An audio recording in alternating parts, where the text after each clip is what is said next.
সকাল থেকেই ভাবছিলাম কি রান্না করব, কারণ আজ শবে বরাত। আসলে তেমন কোনো পরিকল্পনাই নেই কিছু রান্না করব, কারণ আমরা তিনজন মানুষ বলতে আসলে আমার ঘরটা আগে ভরপুর ছিল।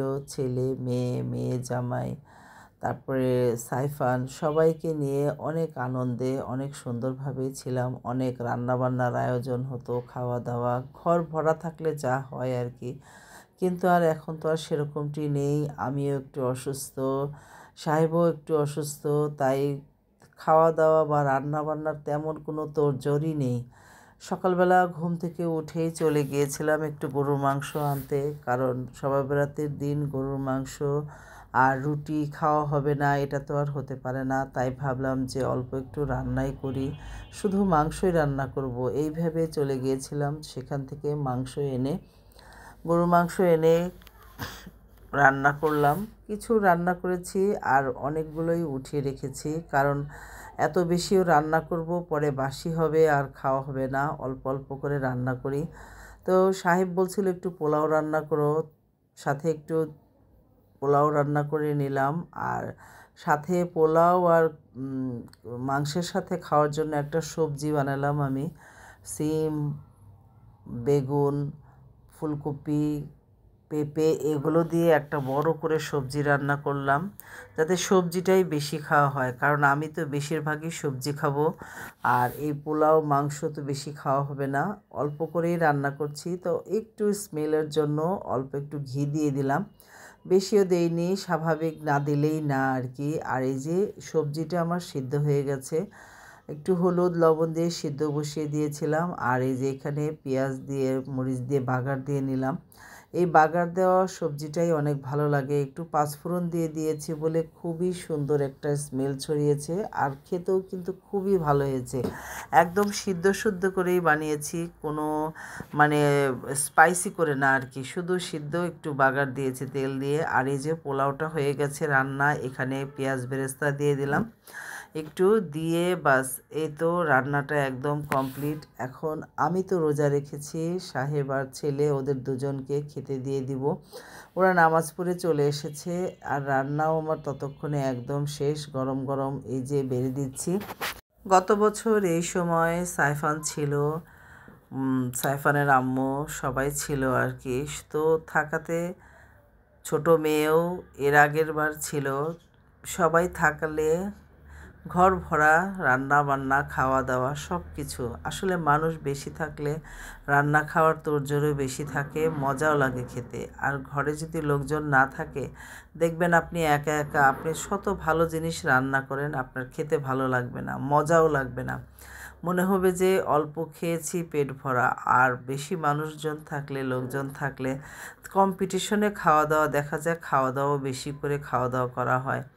আসলে মনটাই এখন ভালো নেই, সাইফানকে ছাড়া একদম পুরো বাড়িটাই খালি।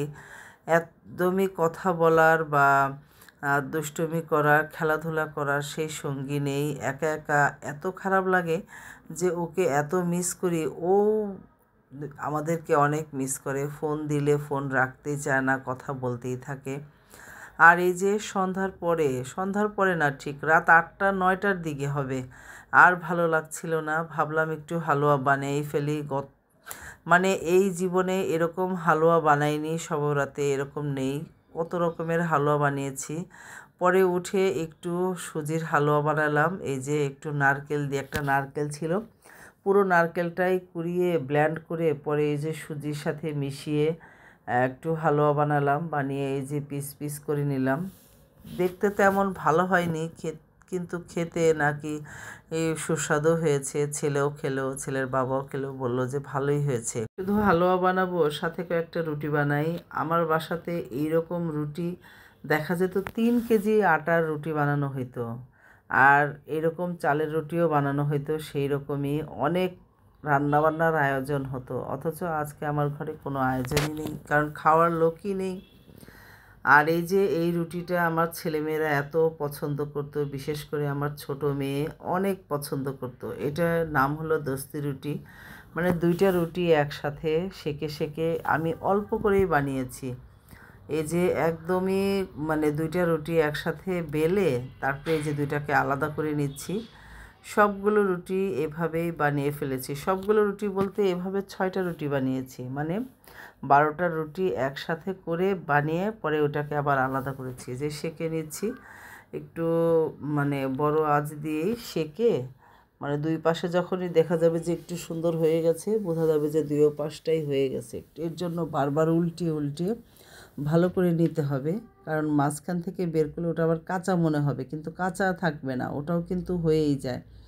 আর সবগুলো রুটি সেঁকা হয়ে গেলে এই যে যেটা সেঁকা হচ্ছে গরম গরম গরমই বের করে ফেলতে হবে। ঠান্ডা হয়ে গেলে কিন্তু আবার মানে বের করতে কষ্ট হবে। আর যদি গরম গরম সেঁকে নামালেই সাথে সাথে একদম একটা ভাঁজ দিয়ে, যেভাবে একটা ভাঁজ দিয়ে বের করে নিলেই সুন্দর এই যে দুইটা রুটি একসাথে একদম আলাদা হয়ে যায়। এত গরম ছিল নামানোর সাথে সাথে, ধরতে মানে একদম হাতটা আমার পুড়ে যাচ্ছিল, এরকম এত গরম।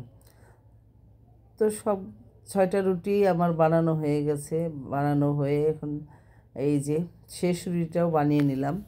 বানিয়ে উল্টিয়ে এখন এটাকে একটু নরম নরম ভাব আনতে হবে। যে হালুয়াটা দিয়ে খাবো, এটা নরম নরম ভাব আনার জন্য হাতে একটু ঘি নিয়ে নিব। আমি যে ঘিটা দিয়ে হালুয়া বানিয়েছি ঠিক সেই ঘিটাই অল্প অল্প করে এই যে পুরো সবগুলো রুটির এই পাশে ওই পাশে দিয়ে দিব।